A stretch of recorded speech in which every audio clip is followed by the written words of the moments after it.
you're a young entrepreneur, you'll want to watch this. It's going to give you some quick tips on how to be more presentable as a young businesswoman or businessman. In no particular order, number one is to be humble and to be bold. So what I mean by that is you don't want to be cocky. You want to maintain a level of where you're humble and approachable, but you also want to be bold when you speak and when you present yourself. Give a firm handshake. And also for the ladies, it's so important that when you talk, you don't put a question mark like this at the end of every sentence, because you want to sound assertive in how you talk. And you want to be, that shows confidence when you present yourself with an even tone. Your voice doesn't go up and down and kind of like this and put a question mark at the end. You don't want to do that. And especially if you come from the Valley, that's something that's really hard to do. I've personally had to work on it a lot myself. The next thing is to seek out mentorship. Mentors are so important in your life. The mentors that you choose will dictate how far and how fast you go in your goals. And stay coachable to those mentors. Don't be cocky. Nobody likes to work or mentor a cocky person. Stay coachable. The next thing is associations. So important. You want to surround yourself with people that are where you want to be or are at least headed in that direction.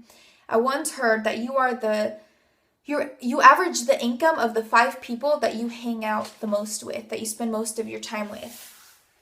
So it's important that you choose your associations wisely. The next thing is dress appropriately. So whether you're a personal trainer or you're a businesswoman, you want to look presentable for the business that you do at all times. Whether you have kids or not, you want to be presentable.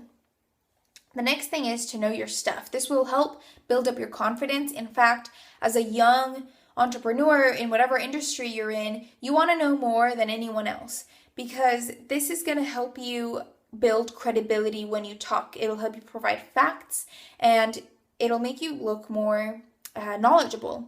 So the other thing I want to touch on is actually to know your competition as well.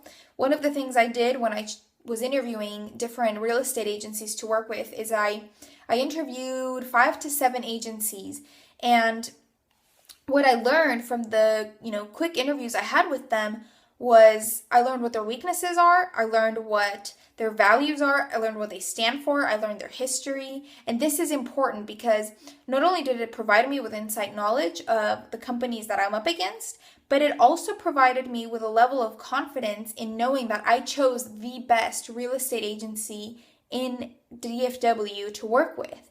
And the agency I work with is Coldwell Banker Apex, and I'm proud to say that. Every time I introduce myself, I don't just say I'm a real estate agent. I say I'm a realtor with Coldwell Banker Apex because I'm proud. I'm proud of where they come from. I'm proud of their history. I'm proud of our values and what we stand for.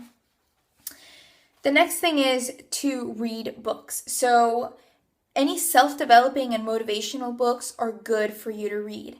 Patrick Bet-David is a person that I've followed for quite a while, and he actually broke it down and he said 50 to 60 books is what successful CEOs read. So that means if you want to be a successful CEO of your own company, then you need to be reading 50 to 60 books.